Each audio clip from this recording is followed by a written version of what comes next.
Hey, what's going on, guys? My name's Evercade on the channel, and today I want to talk about the Evercade and Evercade's video game problem. Now, for those who don't know, the Evercade originally came out with a handheld, this handheld here, back in 2020. They've obviously since released a home console version and a updated handheld, and I just want to talk about, in my opinion, the problem that Evercade has with being a retro game console. Now, a lot of people will argue, but well, it's designed as a retro game console. It's designed as an emulation machine to emulate retro game consoles. What is the problem? The problem is, right, the licenses. And the licenses obviously are prone to expire. And so far, we've seen, I think it's like five Evercade carts have become legacy carts, all of which were actually retro game collections. So you had the two Namco ones, you had Pico Interactive one, you had Techno's home console cartridge, and you had Oliver Twins collection. Now, I have all five of those carts in my collection, so that doesn't worry me. But what worries me is people who are getting into Evercade now can't afford to obviously cut back now, because obviously those carts are going to be going up in price because there's going to be limited quantities, and the fact that these licenses have been able to expire is a little bit worrying to me. Now, what do I mean? Well, personally, to me, right, there's a few ways that players can go around fixing these issues.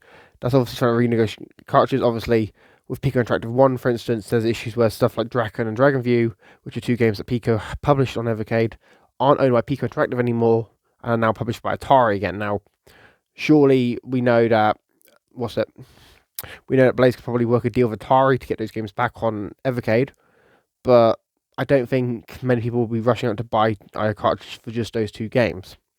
Now, how would we go about this? Well, that's the first way. Second way, we do a small digital store.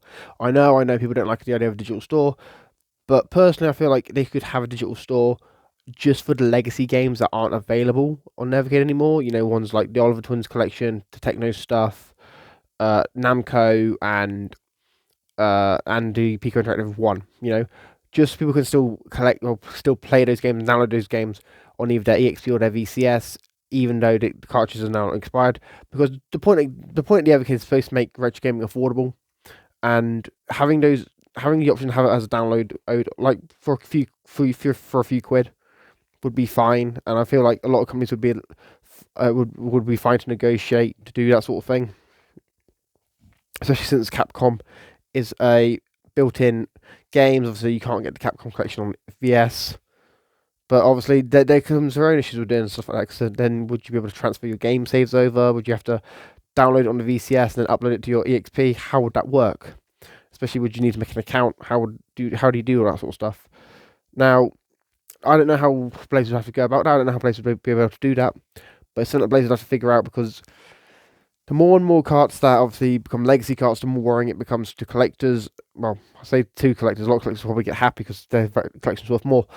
But to some younger collectors and people who are just getting into Evercade, it becomes more worrying because the prices will go up.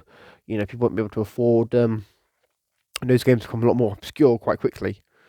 Now, would Blaze fix it? I hope Blaze does. I hope Blaze goes about it the right way and finds a way to make these games still available on Evercade platforms.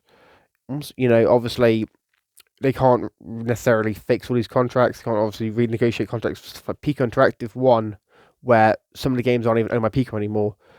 But I feel like they could at least go to Pico and get the games to run digitally on modern Evercade hardware. I know the original Evercade would be left behind in that, but that's a sacrifice they'd have to make, especially since the original Evercade isn't as powerful as the EXP or VCS. But I digress.